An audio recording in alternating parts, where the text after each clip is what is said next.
Hi, this is Leah with Handwoven by Leah, and today I want to show you how I square my block as I go for my Jolene quilt. So this is block number 1. It's the only block we need to do this with.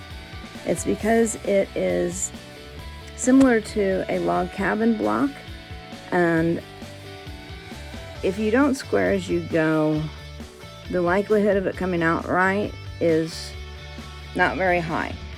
The other thing that I want you to do is to starch your fabric before you cut it, because starching and then pressing your fabric will set the fibers in place so that it's less likely to stretch and go all wonky on you, which increases the likelihood of this coming out right. But if you square as you go, you should be coming out right. But you still need to starch. That's so important for this block. So I'm going to turn the camera around and get started. Okay, so the first thing we want to do,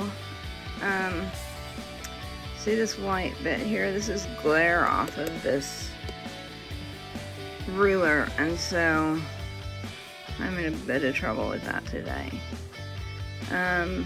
Alright, so we want to square this block to 3 by 3 before we add anything else to it. So what I'm going to do is take this center square here and put it right over the yellowish brown center block. So I want these edges of the ruler to be on the edge of that center block. The other thing that you want is this line, this 45 degree angle line that runs down the middle of a square ruler. You want that going from corner to corner. So make sure it's in the corner here, in the corner here, in the corner there, and what looks to be like it's going to be in the corner here. The other thing that you want to do is to make sure when you set this in place that you're cutting off equal amounts around the entire block. So this is what we're going to cut off first, and this. And then you can see this overhang here underneath the ruler. That's going to come off, and this is going to come off. So that's about the same, give or take a little, all the way around.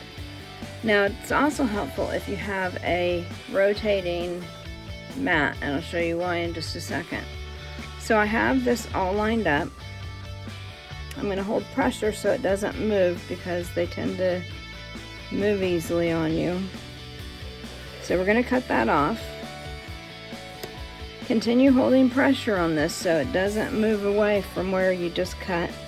Rotate the cutting mat and cut that off there. And then I rotate it back to the original position. So these are the two sides that we just cut off. I'm going to lift up the ruler. I'm going to rotate this once, twice. So now these two edges are what we need to cut. So again, we're going to place this first square here over that center square. Line up your angle line there.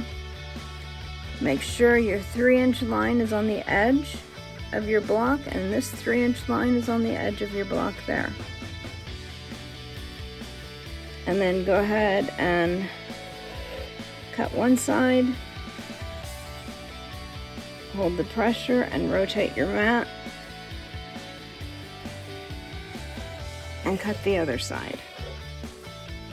So now you have a 3-inch block that's ready to add more pieces to it.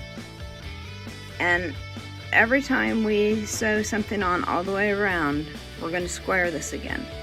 And you're going to line it up each time just like we did there. Now it may move, which it's not always going to be in this first square.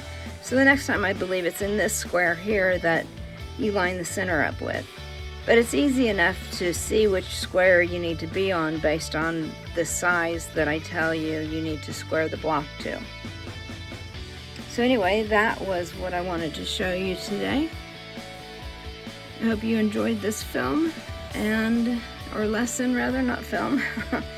And happy quilting. See you soon.